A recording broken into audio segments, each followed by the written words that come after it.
saacadii laga soo gudbay oo halkan oo hotel ambassador waxaa si xiriir uga soconayay shir u dhaxeeya guddiga iskooda isku xilqaamay ee ka kooban culimadiinka iyo sidoo kale abwaanada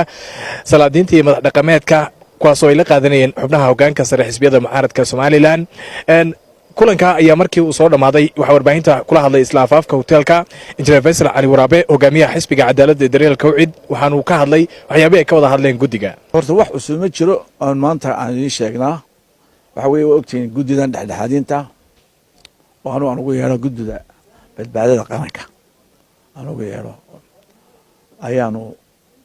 waxa ku waraminay istaanka aan ka qabno arrimahan socdana mowqafkeega labada xisbi بما نشيغني الحمد لله رب العالمين انت سو فدغو باها wax kala dheeraad ma jiro doorashada gudoomiyaha cusub ee komishanka waxa soo dhan waa waxyaalahan kala hadalnaba weeyay waxaan kala hadalnaba weeyay marka ka hor dhici maayo laakiin waa waxyaalahan hal mowqafkan ka taaganahay gudidan u dhiibnay public u dhiibay hadda laakiin gudoomiyaha madaxweynuhu ilaa hadda talaabadiisa uu ku taagan yahay xubintii aad ku murasanaydeen ee diidanayeen ayuu gudoomiye guddiga doorashooyinka maanta ka dhigay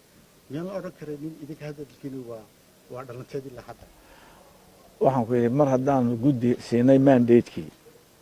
guddidaasaan soo jaanis baanu bixinaynaa guddidaasi aanu siinay iyadaanu tirsugnay insha allahu tacaala inay guul ka gaadho oo wax khayr qaba ay noo keentay insha allahu tacaala raxmada ilaah lagama qanco dhanka kale suuragal ma noqon xubnaha guddiga iskooda isku xilqaamay in dhankooda warbaahinta ay la hadlaan isla markaana faafayn ka bixiyaan waxyaabaha ay ka wada hadleen xisbiyada mucaaradka. Faysal Maxamed Aadan Faysal FIFA TV Somali Cable Hargeysa.